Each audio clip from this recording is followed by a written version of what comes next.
அஸ்ஸலாமு அலைக்கும். Hello everyone, welcome back to my channel. இன்றைக்கி நம்ம பார்க்க போகிறது ஒரு சூப்பரான மில்க் ஷேக் தான். நம்ம சேனலுடைய சப்ஸ்கிரைபர் ஒருத்தவங்க, அதாவது என் ஹஸ்பண்டோட ஃப்ரெண்டு பார்த்திங்கன்னா இந்த லோட்டஸ் மில்க் ஷேக் பண்ண சொல்லி கேட்டிருந்தாங்க. அவங்களுக்காக இந்த வீடியோ நான் ஷேர் பண்ணுறேன். இது பார்த்திங்கன்னா யூஏஇ பொறுத்த வரைக்கும் இது ரொம்ப ஃபேமஸான மில்க் ஷேக். இது ரொம்ப டேஸ்டியாக இருக்கும். இங்கே இருக்கிற லோக்கல் அரபிஸ்லாம் இந்த மில்க் ஷேக்கை ரொம்ப விரும்பி சாப்பிடுவாங்க.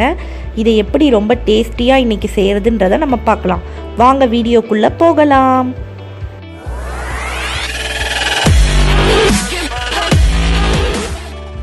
நீங்கள் இது வரைக்கும் நம்ம சேனலை சப்ஸ்கிரைப் பண்ணலைன்னா உடனே போய் ரெட் கலரில் இருக்கிற சப்ஸ்கிரைப் பட்டனை அழுத்தி சப்ஸ்கிரைப் பண்ணிக்கோங்க.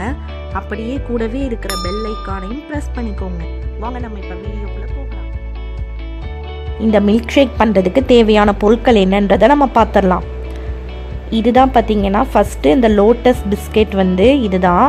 இதை உங்களுக்கு காமிக்கணுன்றதுக்காக நான் பேக்கெட்டோடு எடுத்து வச்சுருக்கேன். இதில் 7லேருந்து 8 பிஸ்கெட் வரைக்கும் நம்ம யூஸ் பண்ணிக்கலாம். இந்த 8 பிஸ்கெட்டுக்கு பார்த்திங்கன்னா இந்த கப்பில் 1.5 கப் பால் தேவைப்படும். அதுக்கப்புறம் சாக்லேட் சிரப் நான் எடுத்திருக்கேன் சும்மா டெக்கரேஷன் பண்ணுறதுக்கு. அடுத்து வெண்ணிலா ஐஸ்கிரீம் பார்த்திங்கன்னா ஒரு 3 டேபிள் ஸ்பூன் நான் எடுத்திருக்கேன். இப்போ எப்படி செய்கிறதுன்றதை நம்ம பார்க்கலாம். நான் இன்றைக்கி மில்க் ஷேக் பண்ணுறதுக்கு ஜூஸர் பயன்படுத்தியிருக்கேன். நீங்கள் நார்மலாக யூஸ் பண்ணுற பிளெண்டர் யூஸ் பண்ணி கூட நீங்கள் மில்க் ஷேக் பண்ணலாம். ஃபஸ்ட்டு நான் இதில் பார்த்திங்கன்னா ஒரு 7லேருந்து 8 லோட்டஸ் பிஸ்கெட் நான் ஆட் பண்ணிக்கிறேன். அதுக்கப்புறம் ஃப்ரிட்ஜில் வச்சு எடுத்த பால், சில்லுன்னு இருக்கிற பால் நான் இந்த கப்பில் 1.5 கப் சேர்த்துக்கிறேன். நான் இந்த பாலே ரொம்ப சில்லுன்னு இருக்கிறனால நான் ஐஸ் க்யூப் எதுவும் சேர்த்துக்கல. நீங்கள் விருப்பப்பட்ட ஐஸ் க்யூப் சேர்த்துக்கலாம். அதுக்கப்புறம் பார்த்திங்கன்னா ஸ்வீட்னஸ்க்காக ஒரு 3 பெரிய ஸ்பூனில் 3 ஸ்பூன் பார்த்திங்கன்னா வெண்ணிலா ஐஸ்கிரீம் நான் சேர்த்துக்கிறேன். இப்போ இதை நல்லா நம்ம பிளெண்ட் பண்ணி எடுத்துக்கலாம்.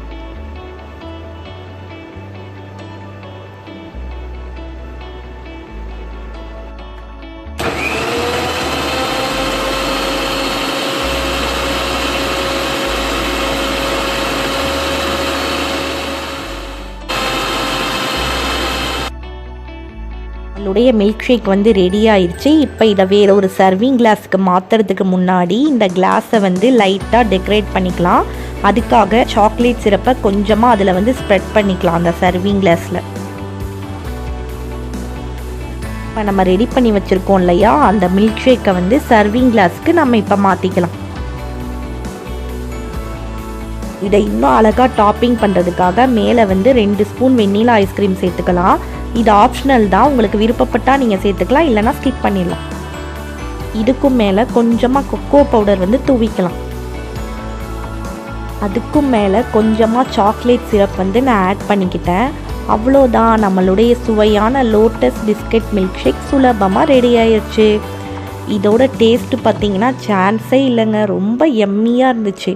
கண்டிப்பாக நீங்களும் இந்த அடிக்கிற வெயிலுக்கு இந்த மாதிரி டிஃப்ரெண்டான மில்க் ஷேக் உங்கள் வீட்டில் செஞ்சு உங்கள் வீட்டில் உள்ள எல்லாருக்கும் கொடுத்து இந்த சம்மரை ஜாலியாக என்ஜாய் பண்ணுங்கள்.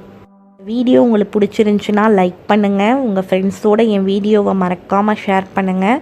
நம்ம சென்னை மாஸ் சமையலை இது வரைக்கும் சப்ஸ்கிரைப் பண்ணாதவங்க மறக்காமல் சப்ஸ்கிரைப் பண்ணிடுங்க. அப்படியே பக்கத்தில் இருக்க பெல் பட்டனையும் ப்ரெஸ் பண்ணிட்டீங்கன்னா நம்ம சேனலில் போடக்கூடிய எந்த வீடியோஸையும் நீங்கள் மிஸ் பண்ணாமல் பார்க்கலாம்.